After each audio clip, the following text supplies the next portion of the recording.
Au début du 20e siècle, les principales maladies duquel les gens mouraient, c'était des maladies comme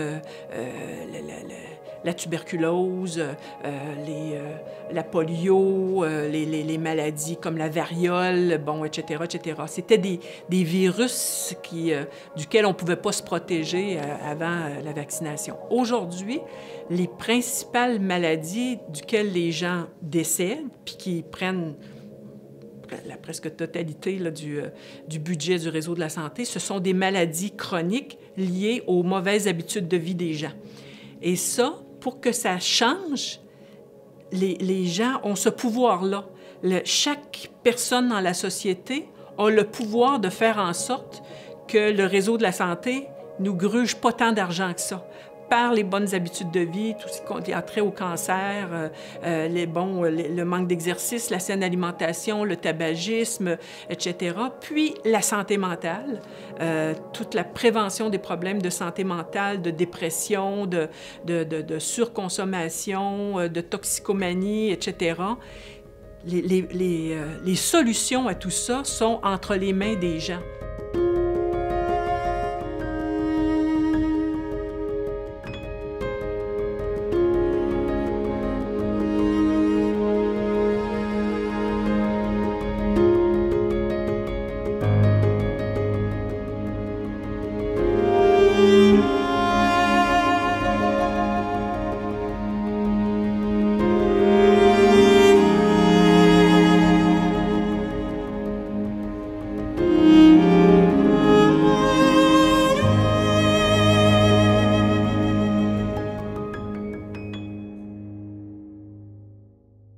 À quoi est-ce que tu trouves qu'on n'accorde pas assez d'importance? C'est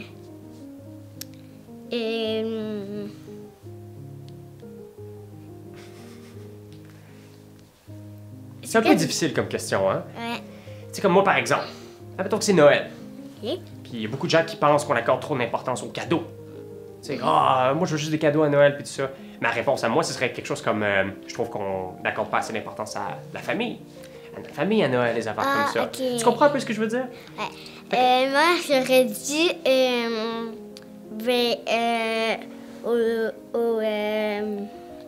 sais, à l'école, admettons. Ouais. Il y a beaucoup de mathématiques, il y a beaucoup de français. Est-ce qu'il y a une matière que tu aimerais savoir plus souvent? Oui, l'art plastique. Ouais, hein? Ouais, je suis d'accord. Oui, c'est l'art plastique, je trouve ça le fun. Merci. Les gens de différentes couleurs, de différentes origines, puis parce qu'il y en a beaucoup qui sont racistes, puis il y en a beaucoup aussi qui... Les LGBTQ, là, qui...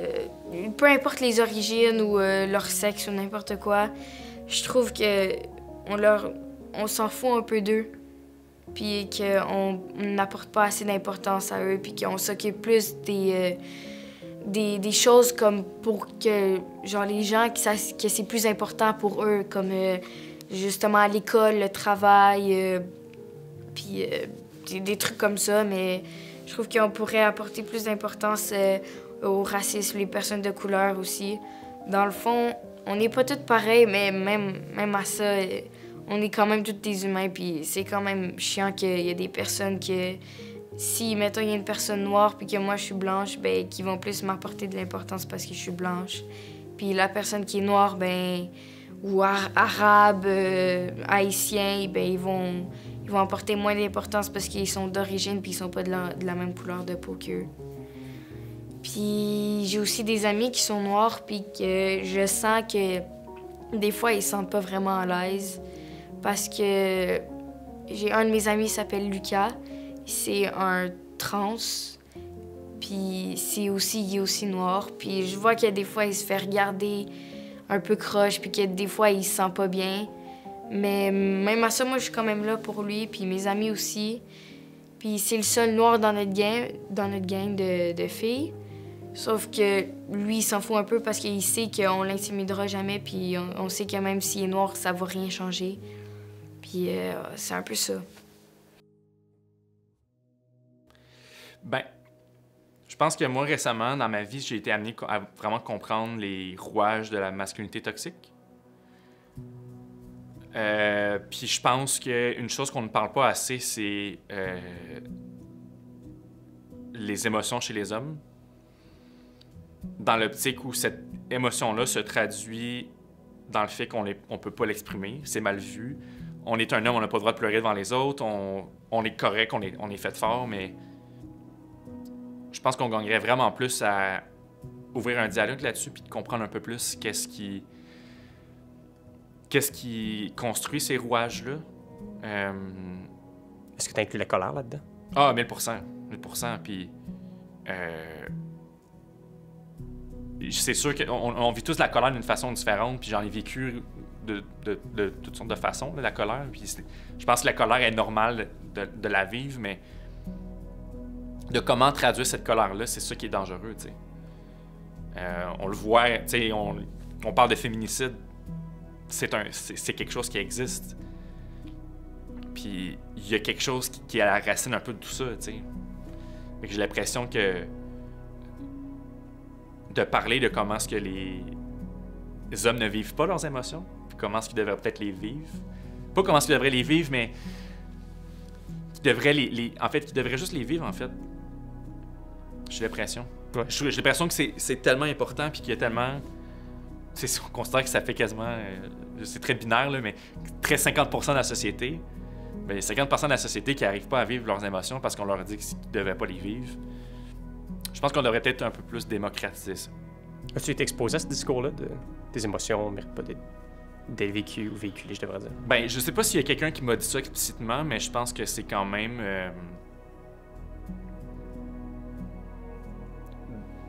c'est comme dans la culture. J'ai eu des moments quand j'étais jeune qui jouais au hockey, ben, que j'avais envie de pleurer, mais je me retenais parce que j'avais pas envie de pleurer dans la chambre, t'sais. Pour toutes sortes de raisons. J'avais mal joué ou j'étais frustré par moi-même ou on a perdu, puis whatever, tu sais.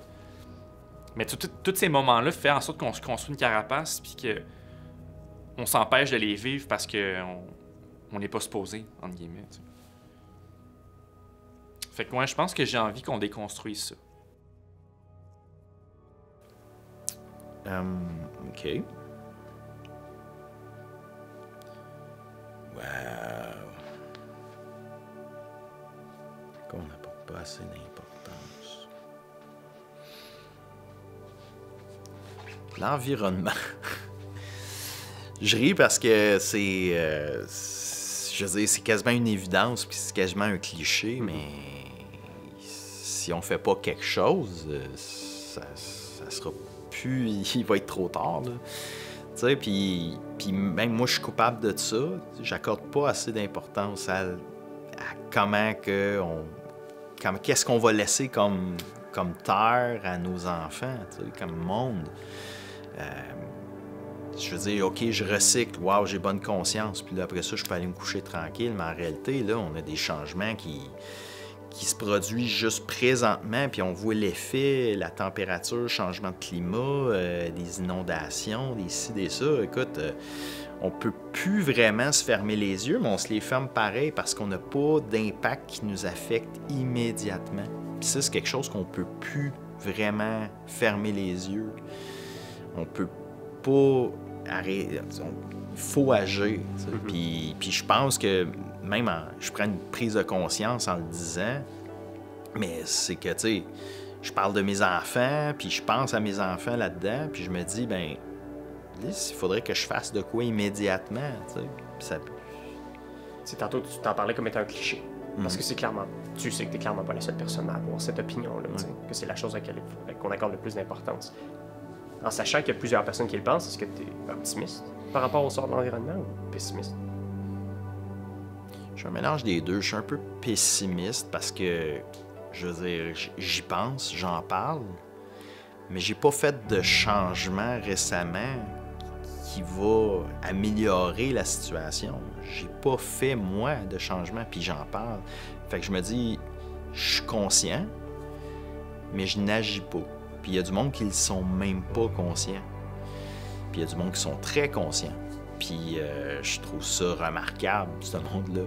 Parce qu'ils ont commencé à faire un sacrifice personnel à sacrifier certains privilèges, certaines choses pour améliorer potentiellement le futur. Puis ça, je pense que c'est quelque chose qu'on devrait un peu plus considérer, un petit peu plus, même beaucoup plus. Fais-tu attention pour inculquer cette valeur-là à tes enfants, notamment? C'est quelque chose que je crois pas que j'ai assez inculqué pour l'instant, mes enfants. C'est pas quelque chose que je leur ai montré. Ils sont conscients, puis je pense que l'école leur en parle. Puis j'ai même l'impression qu'ils leur en parlent peut-être plus que moi. Puis, mais c'est quelque chose que j'aimerais faire plus, vraiment leur montrer à quel point c'est important de, non seulement même de recycler, mais d'essayer de diminuer sa quantité de déchets, faire du compostage. Dans le village où je suis, il n'y a même pas encore de compostage. Fait que c'est une initiative qu'il faut qu'on prenne nous-mêmes. Puis des fois, il y a de la résistance parce que veux pas, c'est un petit peu plus de travail en hiver. Mais qu'est-ce qu'on fait? On n'a pas notre bac. Ah, il va falloir sortir pendant qu'il y a de la neige puis qu'il fait froid pour aller porter ça dans le bac, etc. Puis c'est des petites choses de rien dans notre vie qui pourraient faire une grosse différence si on commençait tout à le faire. Puis c'est quelque chose que je pense qui est plus simple qu'on pense.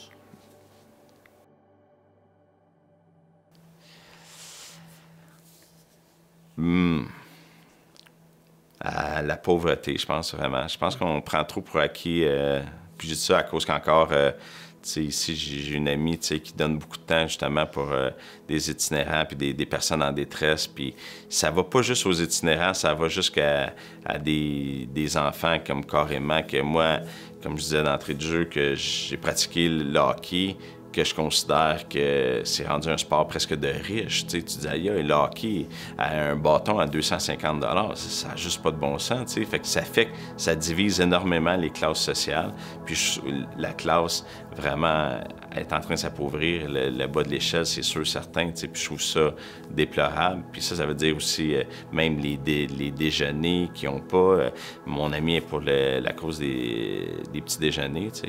Oui, c'est souvent des petits déjeuners. Puis c'est épouvantable le nombre de déjeuners qui ont à servir à cause que des familles arrivent juste pas, puis on pense que c'est juste la pauvreté itinérante. Non, c'est la pauvreté dans nos familles, vraiment au day-to-day qu'il y en a. Puis je pense qu'on n'accorde pas assez d'importance.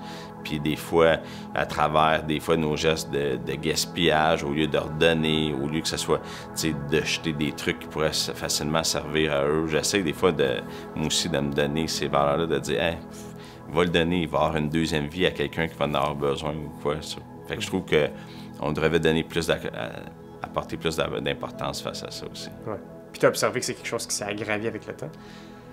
Je sais pas si c'est avec le temps, mais je sais que je le vois plus, puis je pense que c'est toujours été présent, mais en tant que tel, oui, en même temps, là, admettons, on est dans une période, qu'on frôle la récession, puis on plonge dans une récession, c'est sûr, certain que j'entends des histoires que ton loyer qui augmente de façon exponentielle, mais c'est sûr qu'en quelque part, tu as coupé, c'est sûr que tu arrives, puis ça peut être dans la nourriture, ça peut être n'importe quoi, mais à un moment donné, tu n'arrives plus à joindre les deux bouts non plus. Là, fait que je pense que l'entraide là-dedans, ça a l'air de rien, mais ça peut beaucoup aider, justement.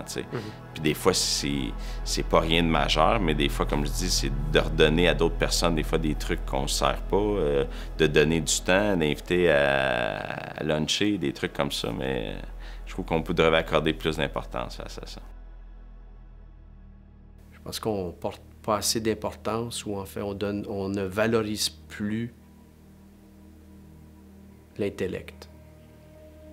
On valorise plus l'intelligence, pas quelqu'un qui est intelligent.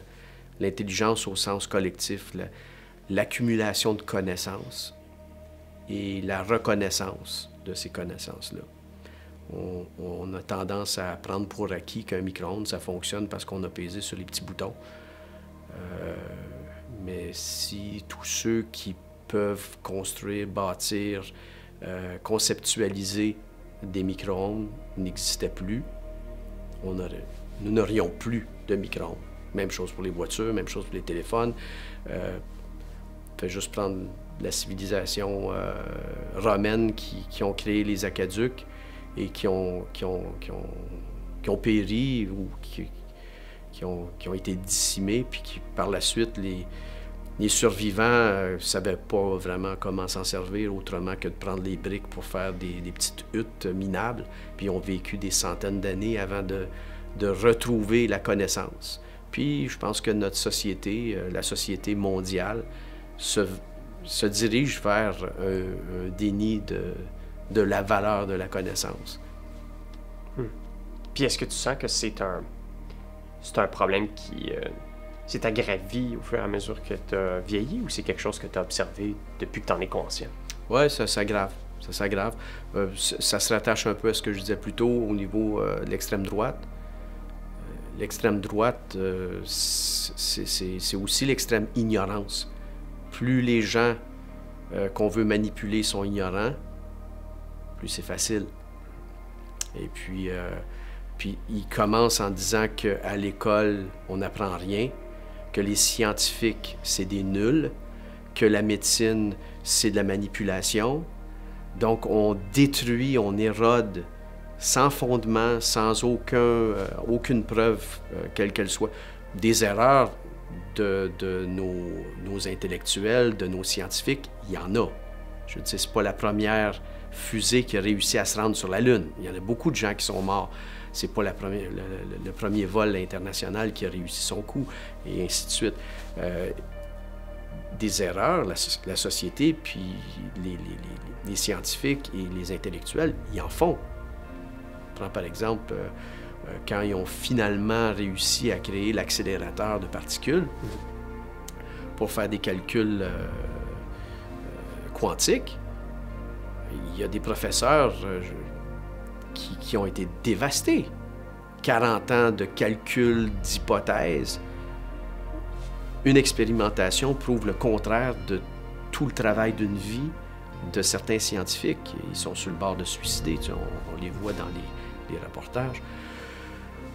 La vérité change avec l'expérience, mais ce que la droite, ce que les mouvements extrémistes cherchent à faire dans nos sociétés, c'est de nier tout.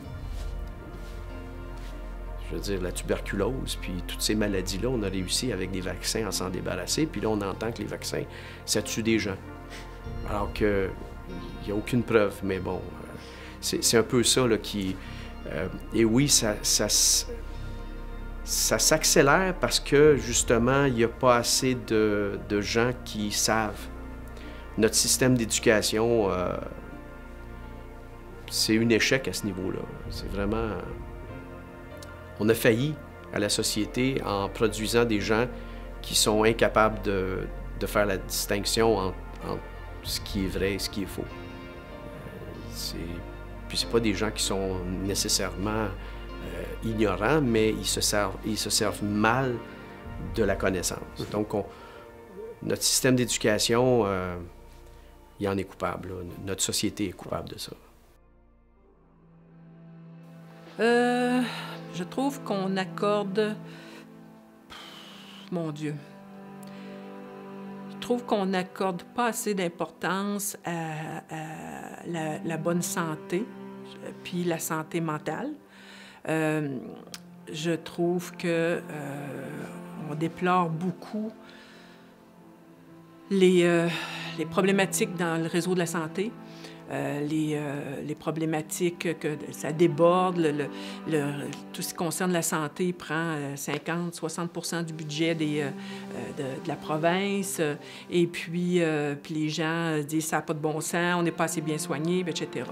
Mais tout ce qui concerne la santé publique, tout ce qui concerne les saines habitudes alimentaires, en fait, au début du 20e siècle, les principales maladies duquel les gens mouraient, c'était des maladies comme